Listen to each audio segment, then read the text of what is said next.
there's some historical exhibit here.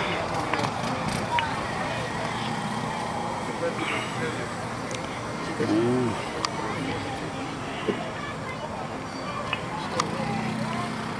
Mm. 50 cal. You ready? I'm ready. Where we going? You ride? Yeah, we're gonna see what's going on Look at what it inside. is. Let's go. Ooh, there's a 50 cal.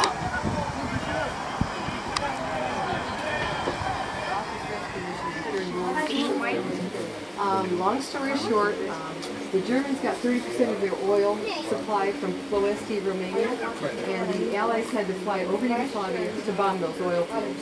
Well, the Germans occupied Yugoslavia. It didn't take long because they didn't have much of an army. But they were shot down by the Germans, the Allied planes. Some of them guys did parachute out.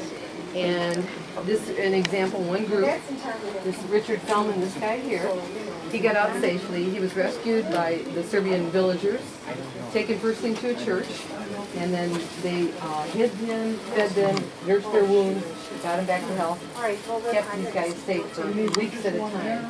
And this number of Allied airmen grew to 512. Yep, over a period of weeks. And they contacted the United States.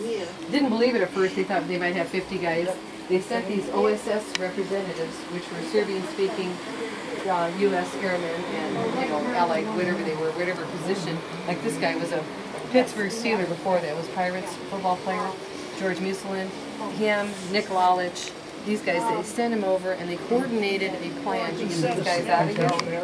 Okay, so the Serbian villagers, by hand, at night, worked at night so the Germans wouldn't see them. They flattened this area, made them a landing strip, and the plan was from Bari, Italy, planes would fly over, pick the guys up, they'd be down for 7 minutes, load them up, and get them out of there.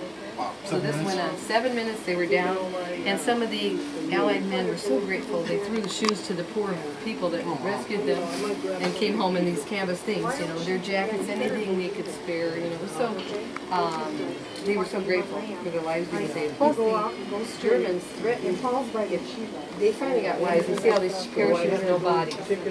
So they figured out these guys are hiding, so they threatened to burn down the village if the Serbs would not turn them over. And guess what? They did. They killed 200 people in the village to teach them they should be doing this. And the Serbs would never do it anyway. They would never give these guys up. Because they know the Germans probably doing it now, And they just, they were on a road, man. So anyway, this guy here, one of his flight people died when he was parachuting. So the Serbian people gave him a beautiful Christian burial. They were so respectful, grateful to the Allies. And they died. This guy did survive. He was so grateful. He got real friendly with the Serbian general. He gave the general his Air Force ring, and the general gave him that knife. Here we have it. The widow just Captain. she just donated this to us. Raja Mikhailovich's knife, his dagger, and this is the gentleman that he spent the rest of his life trying to thank people and let them know what they did for them. But the U.S.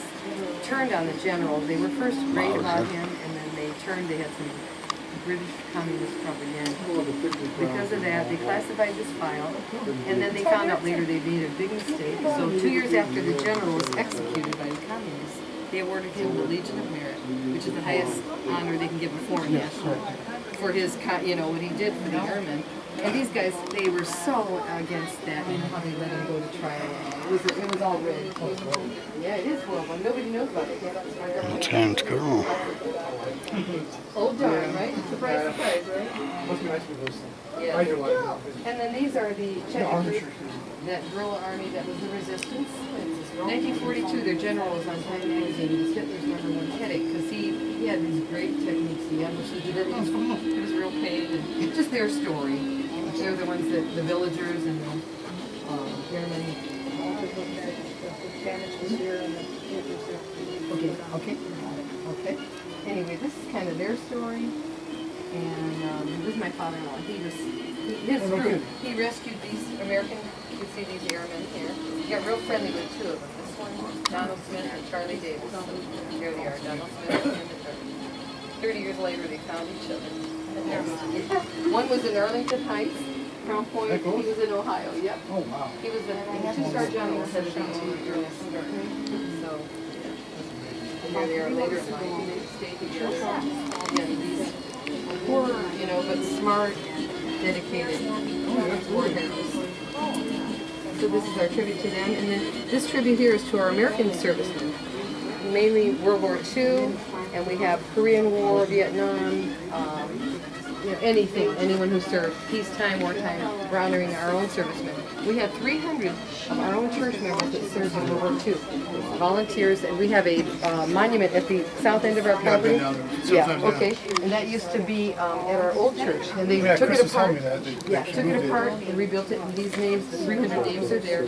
On the top were these guys, killed in action or missing in action. One of them, they identified his remains in the Battle of the Bulge. Oh, really?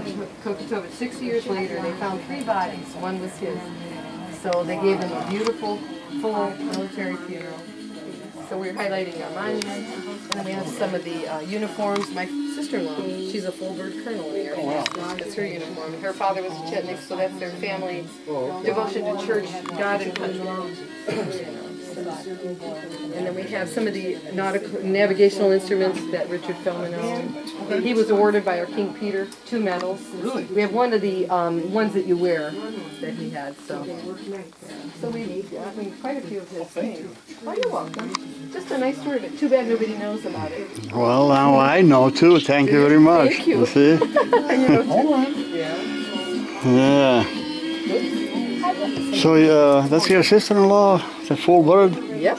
Yes, she Yeah. is. She's still active in the Oh, really? yeah, in the Air Force. Oh yeah, she's real smart. She runs a hospital wing, and she's also she was directly responsible to the Surgeon General for the Air Force Dental Corps. Mm-hmm. So she's been real well. Okay, now That's cool. is George here? Or not? Is George inside or not? Did he leave all that? Okay. Okay, so we can play his movie. Should I unwrap it? It's okay to do that. So yeah, I can go ahead and unwrap it. He didn't bring us a sample. Just unwrap it. I did unwrap it. Oh, it is on. Okay, Yeah. thank you. Okay. This is Richard Feldman. I have the original one. It says photos. That was pre-CI. Oh, I got glasses on. Yeah. It just shows us. How's that? Forgot 500 and someone You can only have 8 pair of glasses on. You got 2. Likes to do I do, I know. So she The went funny up part is when I have my reading glasses on and I reach down for nothing, the glasses to put on. I just got no reading glasses. And I was looking for them. know there was a way. You know, I do that all the Rich and I. He's got them on top of his head. And he's got his old ones on. Well, We're sorry. Just got with him when he Steve Garden in 1999. uneducated, you know. And He then, should have a degree in history. Look up. old ones. I have so many pairs of reading glasses. I have one pair on now. Putting a second pair over the top of the first.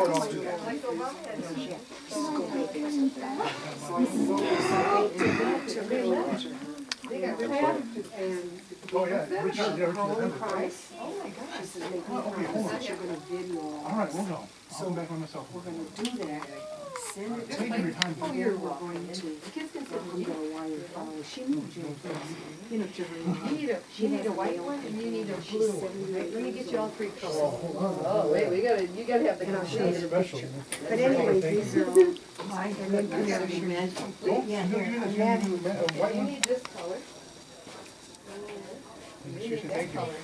You're welcome. Yeah, you can sit in the Jeep and put the. All right, we'll do that.